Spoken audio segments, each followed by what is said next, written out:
Awesome, guys. Welcome back to another recording of Pencil Leadership. I'm Chris Anderson, your host for today, and looking forward to really digging into this topic that we have for you on just how to grow Instagram with a true legend, in my opinion, what I've learned from him.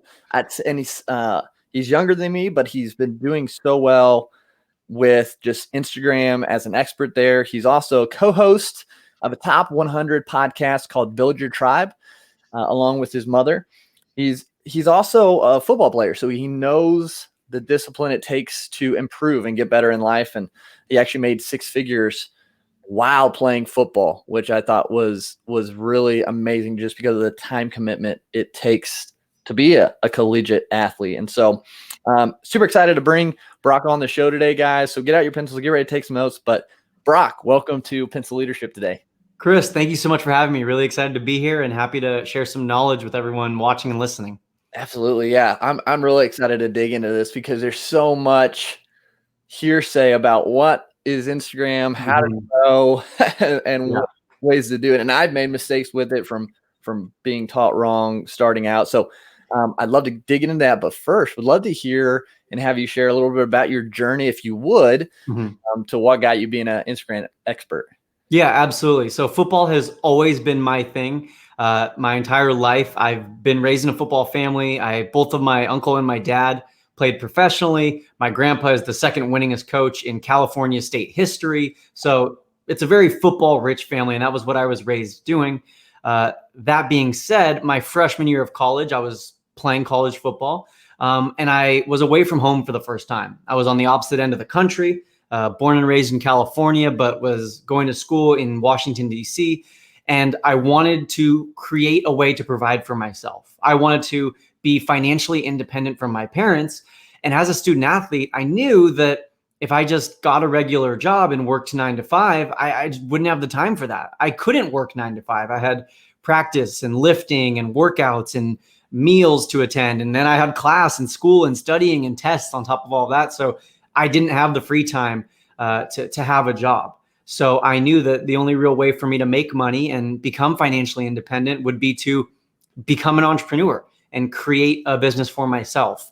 And it's funny to think about where I started, and some people might laugh when they hear this, but when I first started out in business, and I think that this is maybe even the first lesson that anyone can take away from listening today, and that's that niche will change.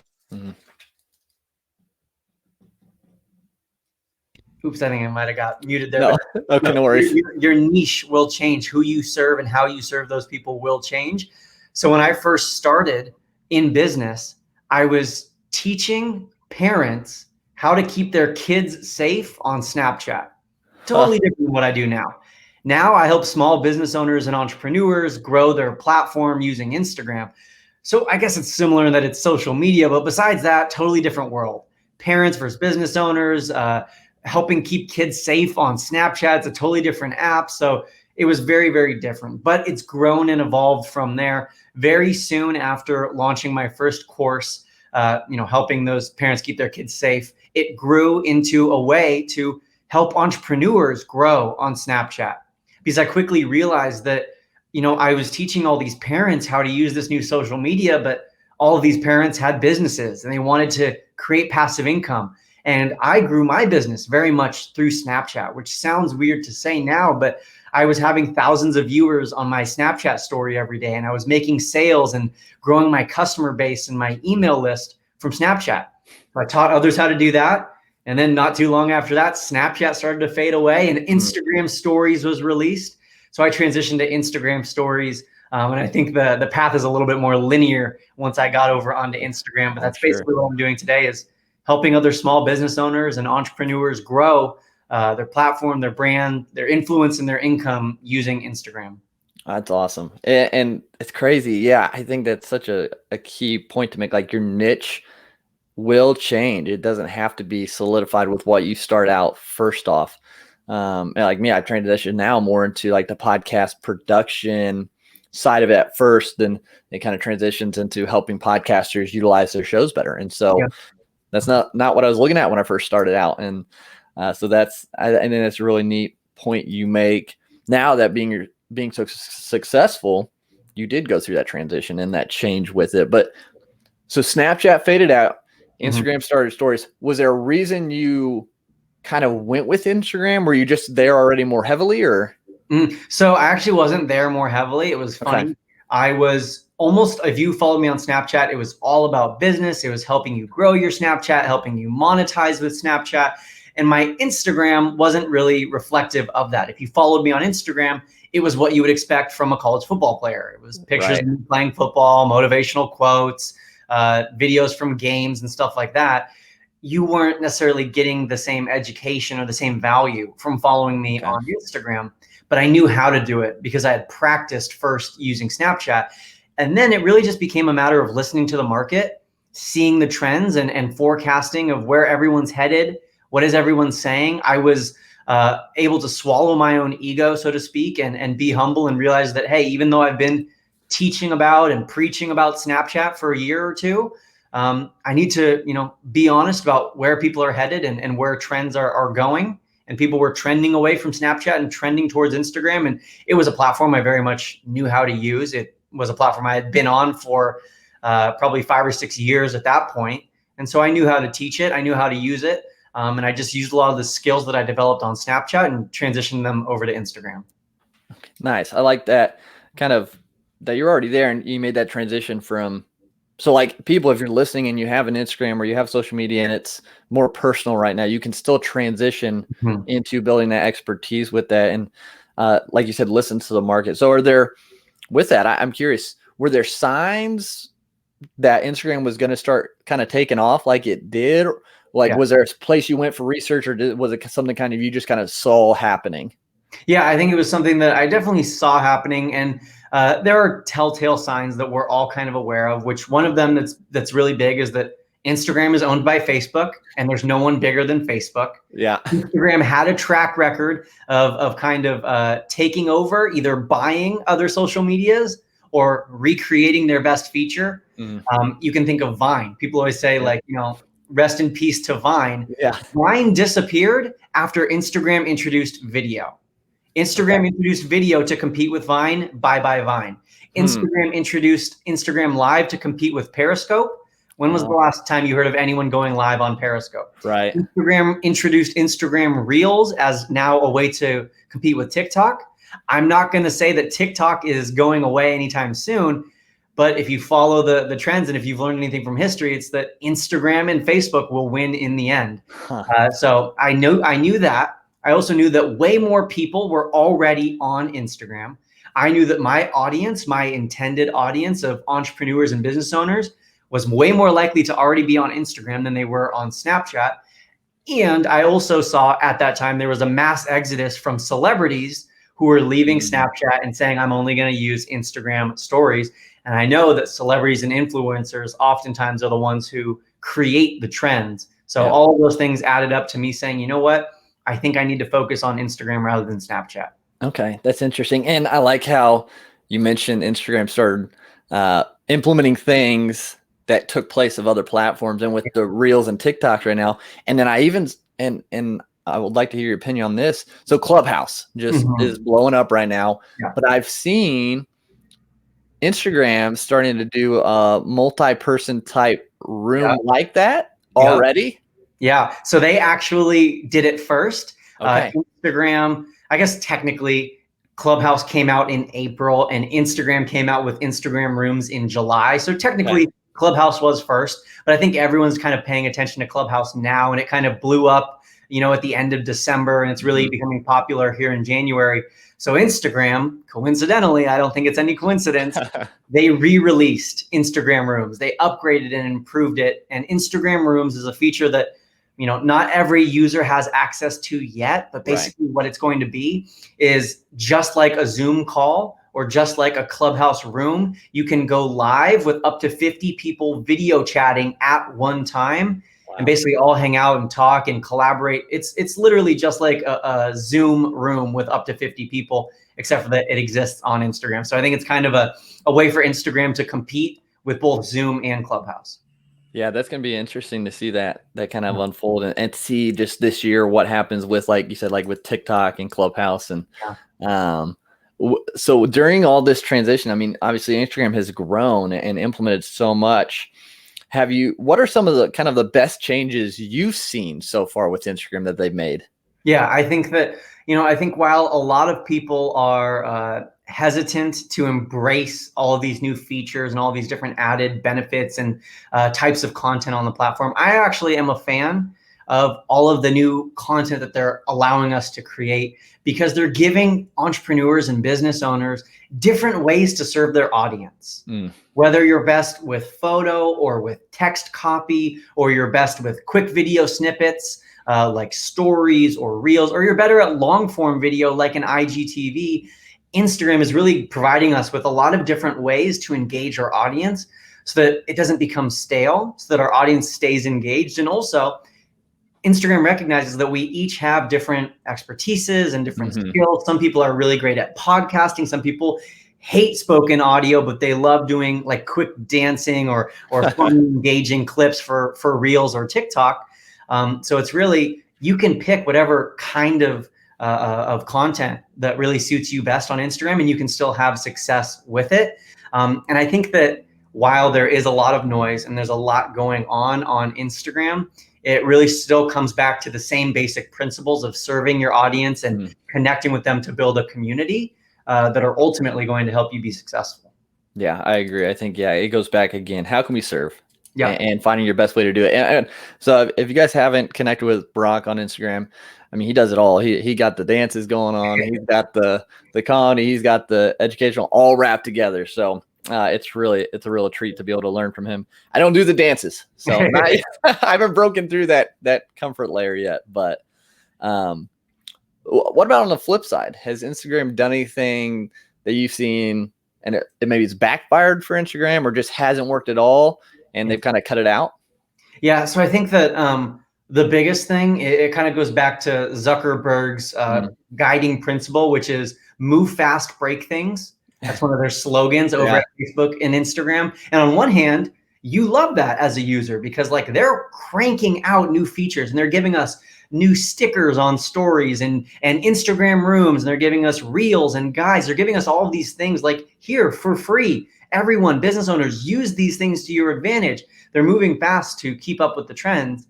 But the second part of that sentence is they break things. So I'm sure if you're a software engineer or someone writing code for Instagram, you're a little bit frustrated because there are a lot of bugs and a lot of glitches in Instagram's software and in their code. I get messages all day long from frustrated entrepreneurs who say things like, I don't have music on my Instagram, or I still don't have Instagram Reels, or Brock, I heard you say that you can do 30-second reels. I can't even do 15-second reels yet. Or people still don't have access to certain stickers on stories, or maybe they had access to a feature and then they turn on their account one day and it's gone. And all of those things, unfortunately, are just caused by bugs and glitches in the Instagram system. So it's not the sexy answer or the appealing answer. I wish I had, cheat code to get those features back, but it's just because there are a lot of glitches and bugs and malfunctions in the software that unfortunately result in some users not getting access to some features. So if that is you, and if you do fall into that category of having a feature that you don't have or it was taken away, besides making sure your app is up to date, which I'm sure you've already done, you could try switching your account to a creator account. But besides that, there's really not much else you can do. There's not really anyone, there's not like Instagram customer service who can work on your account for you. There's no technician who can come over. There's not any special cheat codes to get those features. It really just comes down to patience and fingers crossed, hopefully Instagram fixes some of those bugs. For sure. Yeah. And I mean, I can imagine them rolling out so many new things. I mean, you're just going to have those bugs in the system. Yep. Now, you mentioned right then you could switch your account to a creator account. I know there's business, creator, and then personal, right? Yep. So if someone's trying to grow an audience, maybe using this as for their brand, their business, content creator or business, is there much difference? Does it matter? Yeah. So let's start by saying there's two different categories, and this should kind of simplify it for everyone. Okay. It can be confusing. There's two categories. There's personal and there's professional. Okay. Personal is just when you sign up. Most people start out with a personal account. And if you have a personal account, It can be set to private, which means that the only Oh, people yeah. who see your content, of course, are the people you allow them to. If you're a business owner, you absolutely cannot be private. Right. I say that's like being a street performer on a cul-de-sac. Like you're not going to get any traffic. Yeah. I can't believe when I go to people's businesses pages and they're private. I'm like, Yeah. okay. Yeah. Nothing, hashtags aren't going to work for you if you're Yeah. private. Nothing works if you're private because no one can find you. Yep. That's the first thing. Public or private, of course you want to be public, but then you should switch from just a normal Instagram account to a professional account. That's the second category. And once you switch to professional, you're given two options: business or creator. Okay. For a while, I recommended switching to business because business accounts got additional insights, basically statistics and demographics on their audience that other accounts didn't. Okay. That has changed in the last few months. Now creator accounts get the exact same insights, the exact same benefits. Some people have reported that they might not be able to run ads from creator account, but again, that seems to be more of a glitch in the system. You should be able to run ads from a creator account. So basically, there's nothing really different between business and creator. So then, Chris, of course, the question becomes, why do I say that you should be a creator? And that's because just what we've seen, again, this is not official, but what we've seen through our case studies and through the research that we've done is that when you switch to a creator, you might have access to some of those features a little bit sooner.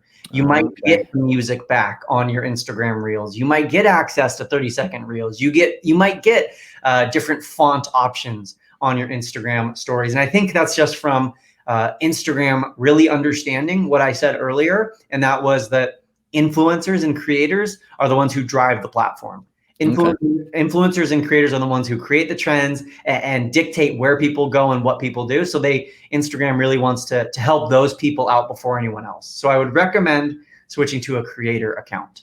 Okay. No, those are good. That's good insights. And it makes sense with like their initiative and having creation and pushing those trends. So no, that's, yeah, it just blows. It's going back to the private. It still blows my mind when you see someone who's private trying to grow. I'm like, no one's going to see you.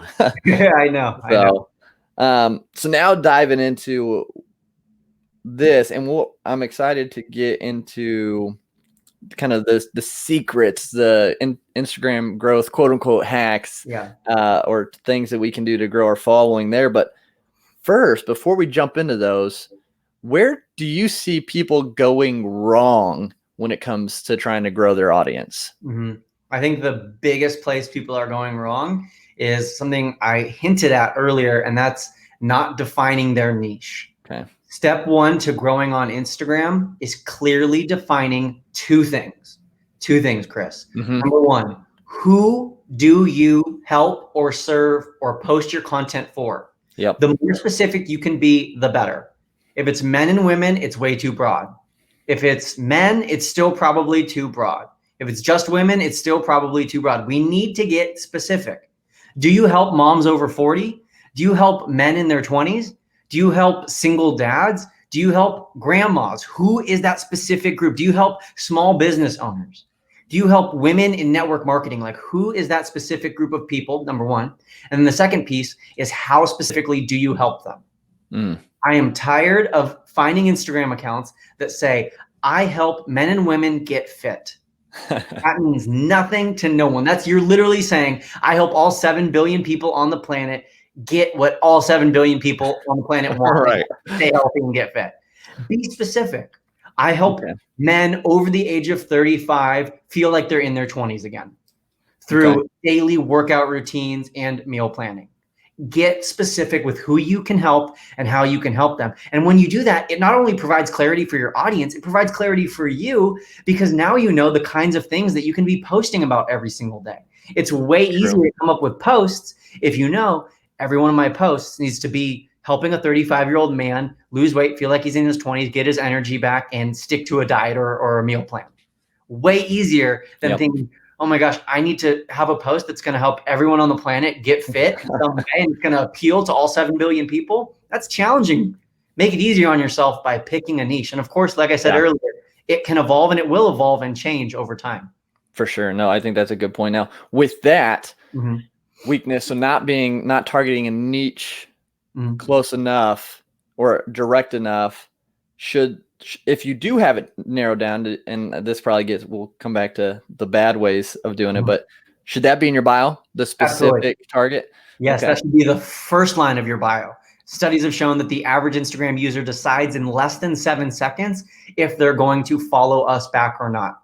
That means within like one inhale, exhale of looking at your profile, they know if they're going to follow you or not. Okay. So you need to like make the best first impression possible and win that potential follower over. And you do that by being very clear in the first line of your bio with what I just basically described as your niche statement. Okay. I help group of people with the problem you help them with. Perfect. So what are have you seen some other negative ways about going and growing?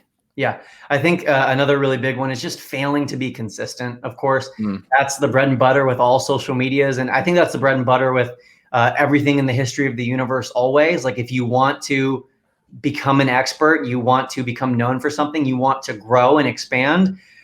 I'm not aware of the profession, Chris. You might know better than me, but I'm not aware of the profession that you can mail it in, do something a couple times a week here and there when you feel like it, and you're going to be successful.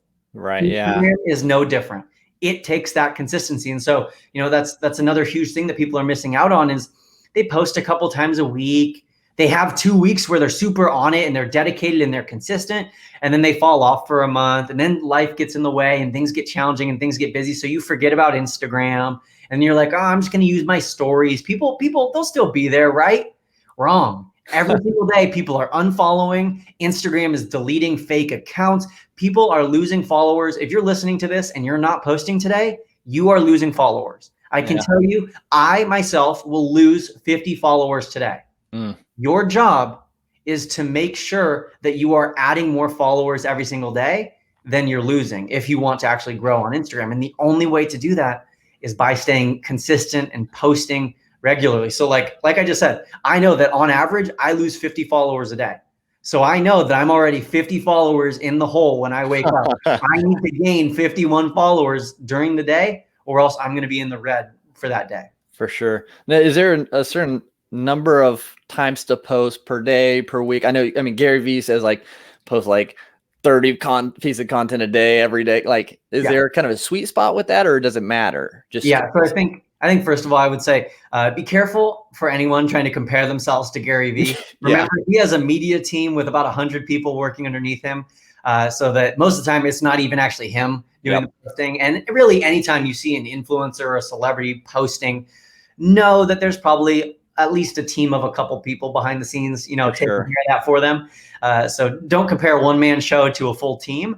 But what I will say is, and this has changed recently, you need to be posting bare minimum once per day to your feed, if not 2 to 3 times per day to your feed to grow on Instagram. Now, if you want very slow growth, maybe, a couple new followers added every single day, you could get away with posting once a day, maybe as little as 5 posts a week, take the weekends off. But if you really want optimal growth, you need to be posting 2, 3, even 4, up to 5 times a day. Wow. And I have plenty of research that I can show you that backs this up, that basically if you're posting that many times, you have way more opportunities to reach new people and grow your account. Okay. That's a lot. And that's really eye-opening for me and for a lot of people, I'm sure. So being consistent, posting every day, multiple times a day is one way. Now we're going to really get into the good stuff, I think, for people is how to really grow your Instagram following that you need besides the consistent posting. Yeah. So I think that, and this is the biggest thing that another huge mistake that I see people making is their posts are all about them. And when I'm following someone on Instagram, if they're my friend or my family member, I care about them as an individual. If there's someone who isn't a family member or a friend, which I would hope most of us want more than just our family and friends to follow us on social media. The people who are following you and interacting with your posts, you have to serve them. You have to educate them, entertain them. You have to captivate them. You have to inspire them or teach them something with every single post. So I can post a picture of my fiance and I, It's going to look cute. It might get some likes because people are like, oh, cute, young couple. But at the end of the day, that does nothing for me as an entrepreneur, and that does nothing for me to grow my business or to grow my following. When I'm making a post that's super educational, teaching about some new Instagram strategy or hack or some quick tip, it might not get a ton of likes. But what it does get, and this is a huge point, something that we should all look for, is it gets a ton of shares. Really, Chris, that is how you grow on Instagram, is getting your content shared. So every single time you're making a post, ask yourself, is this shareable? Is it share worthy? And you know the answer to that question. What kind of stuff would you share? Like, what are you sending in your group chats? What are you sending to your friends? What are you tagging your wife in? Those kinds of things, those are shareable content. And that's what we should be aiming to create ourselves. And another great like litmus test for this to determine if it is shareable content is, does this post matter to someone who doesn't know me? Does this post matter to someone who doesn't know me? Because if it's a picture of my fiance and I, if people know me and they know her and they've been following me, that matters. But if you don't know me, who cares? It's just another couple who got engaged. Right. But if you don't know me and I'm posting about some Instagram strategy, it doesn't matter if you know me or not, because I'm sharing educational, valuable content. So that is really how you grow on Instagram, is prioritizing the shareable content that can get shared and can really educate your audience. Okay. That's huge. And so should we be focusing more on a certain type of content right now that's going to get shared more, get seen more? I've heard Reels is kind of still hot in the algorithm. Is that true, or? Absolutely. So with a lot of students I work with, they get more views on their Reels than even the number of followers they have. Oh, wow. Yeah. So I worked with a woman this morning who she has 300 followers. Every time she posts a Reel, she gets 3,000 views. And I said, listen, you need to be realizing that every time you post a Reel, 10 more people are seeing it than even the number of followers you have. Wow. So that means Reels, and that's across the board. I see that with almost every single account I work with. That doesn't mean that every single Reel is going to get that many views. That doesn't mean that every single Reel is going to, quote, go viral. Yeah. But you should be using Reels. I think that it's a huge piece of your strategy right now. And if you spend time doing nothing else on Instagram, create Reels. But besides that, and I also want to make a quick sidebar and say, it doesn't just have to be dancing. I dance a lot, but I haven't danced on my Reels in probably about 2 or 3 months. Yeah. Because I knew that that wasn't the kind of client or customer that I wanted to attract. I didn't want to attract someone who was just following me for dancing. Right. So, but with that being said, besides Reels, if you don't feel comfortable on video yet, if that's not something that you have time to dedicate to yet, carousel posts, which are basically those slideshow posts, if people are familiar with those, carousel posts are another really effective. They're probably number 2 on the list of most valuable, highest reaching, most shareable posts right now. And the reason for that is just you can pack so much value and so much education into a carousel because it's a slideshow. You can put up to 10 images when if you just used a standalone image, it's only 1 image. That's a good point. Yeah, and I think carousels, from my perspective, sometimes are forgotten, I think, but they're still so critical because, like you said, you can pack so much into it. Yep. Okay, so focusing on the Reels and the carousels to boost engagement. Now, is there anything you need to do specially with those? And it's going to probably come to, like, do hashtags really matter? Should you tag other people in those posts, or is that a no-no? Like things like that. Yeah, so I am not a fan of tagging other people in the post. Tagging a bunch of other people who are in your niche or tagging other influencers in your market. I think that's a very quick way to get yourself blocked by those people. I know that if I see someone who is consistently massively tagging me and a bunch of other people in their post just to get my attention, I'll block them. Because I'm like, I don't want you filling up my notifications. I don't want your posts showing up on photos that are tagged of me. So I'll block you. So I wouldn't recommend that strategy, but hashtags are definitely still a way that you can grow on Instagram. They're not as effective. I will say this, they're not as effective as they were in 2015, 2016, 2017, but they absolutely can still give you a huge increase in reach and a huge amount of new people discovering your account, discovering your post, following you, and engaging with the post you made, but you have to know how to use them right. And one thing that I think is cool that has changed recently in the last few months about hashtags is that Instagram has really leveled the playing field when it comes to hashtags. So I'll give you the very quick rundown of this. Basically, in the past, to become a top post within hashtags, you had to get more engagement than anyone else who was using that hashtag. Oh, wow. So if you are using hashtag fitness, which of course is huge, Yeah. it was nearly impossible to become a top post because so many other accounts were using that and they were getting more likes or more engagement views. So basically, it was tough for the little guy to win. If you weren't an influencer or a celebrity already, it was tough for you to grow using hashtags. But now Instagram doesn't compare your posts to someone else's. Instagram compares your post to your own previous posts. Okay. So if your post gets far more likes and engagements than your past few posts, Instagram says, oh, wow, this is a really good post by Chris. People, his followers, like this post. If you used hashtags on said post, then you have a much higher chance of becoming a top post within those hashtags. Interesting. Okay. So how do you go about like utilizing or using the right hashtags that are going to get you more visibility? Yeah. Yeah. So I'll give you the quick Yeah. we could go on for Right. hours about hashtags, but here's what I recommend. 28 hashtags. And the reason for that is that Instagram allows us to use 30. But if you use 30, you're basically flying on Instagram's radar. Your followers can now not comment hashtags if they wanted to comment a hashtag.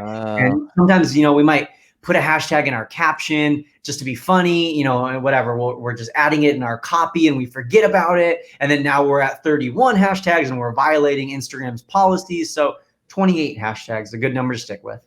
I recommend putting them in the first comment immediately after posting rather than the caption. And this is not from my own opinion. This is not from some YouTube expert who I watched. This is from John Ushai, who is Instagram TV, IGTV. He's their head of marketing. So he works for Instagram. And he's told me directly, Brock, it doesn't make a difference if you put it in the caption or in the comments, it still counts.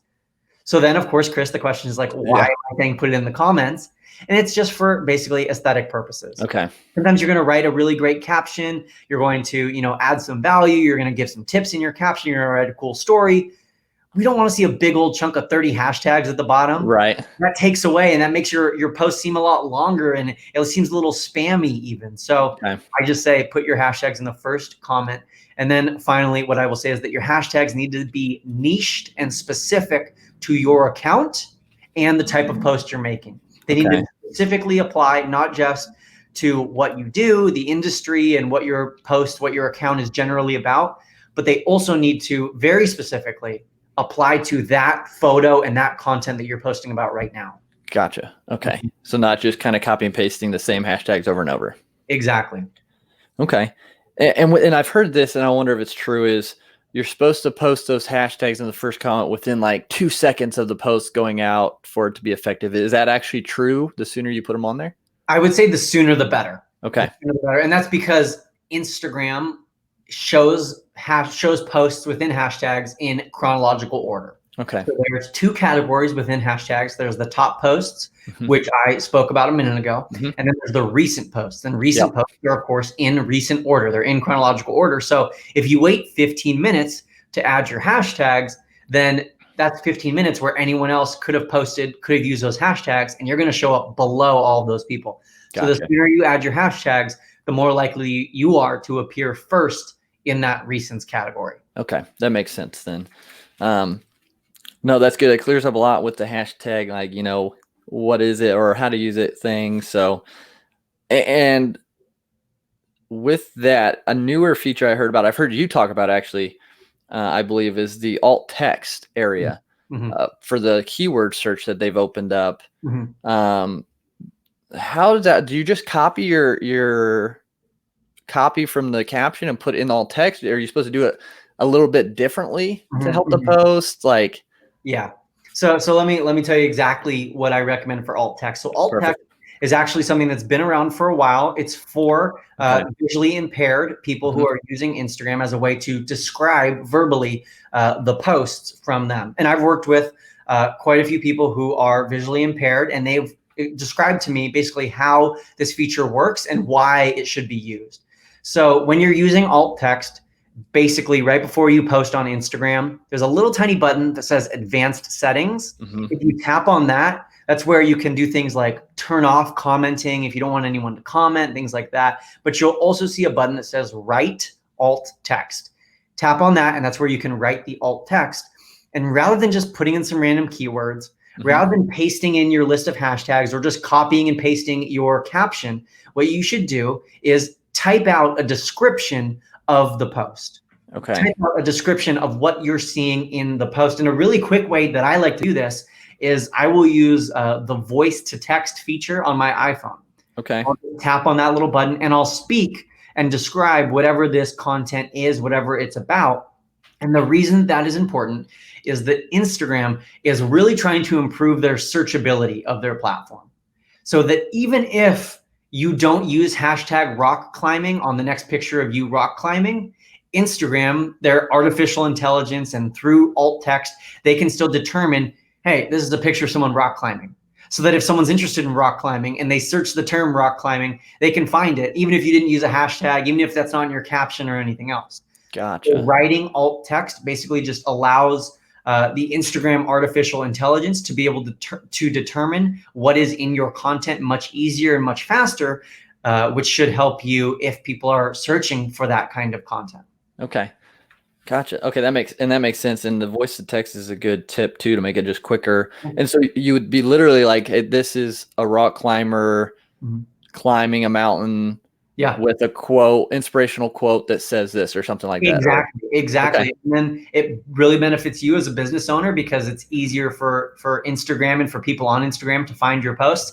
And it makes your posts way more accessible to an entire community of people who are using Instagram who might be visually impaired.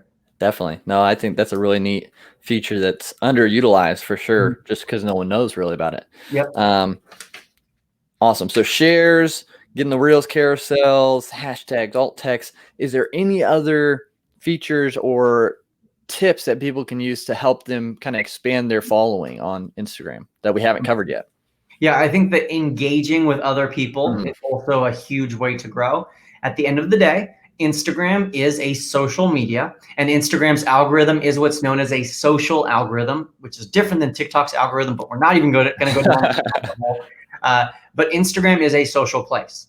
And in early 2019, Instagram told us, for pretty much the only time they've ever told us, they told us about their algorithm and how it works. They didn't give us the full mathematical equation. They didn't let us peek at the coding. But what they did tell us is that Instagram works based off relationships. Instagram really prioritizes showing your content to people who it thinks you have a relationship with. But Chris, how can Instagram, a social media, determine who you have a relationship with? Well, they don't go to ancestry.com. They don't look up like your text message records and see like who has the same last name as you and who gave birth to you. What they do to determine relationships is they look at who are you interacting with, and in turn, who's interacting with you. If I am all day long direct messaging my fiance, sending her little pictures on Instagram, tagging her and stuff, commenting on her post, she's commenting on mine. I like every one of her posts. She likes every one of mine. Instagram's like, wow, that's a really strong connection. So whenever she posts, we're going to make sure you see her post and vice versa. Okay. Well, guess what? You can do that exact same thing with members of your audience and members who you want to be a part of your audience. So what I would recommend is be very thoughtful and spend a large majority, probably 2/3 of your time that you spend on Instagram, to be spent engaging with your target market, finding them in hashtags, finding them because they already follow big accounts in your niche, connecting with them, commenting back and forth with them, not just liking their picture, not just saying, hey, follow me, check out my stuff, but adding value, having conversations and starting real relationships with people on Instagram. That will build a community of raving fans, and that will create a really engaged audience. Awesome. And so do you recommend with that engagement also doing like direct messaging?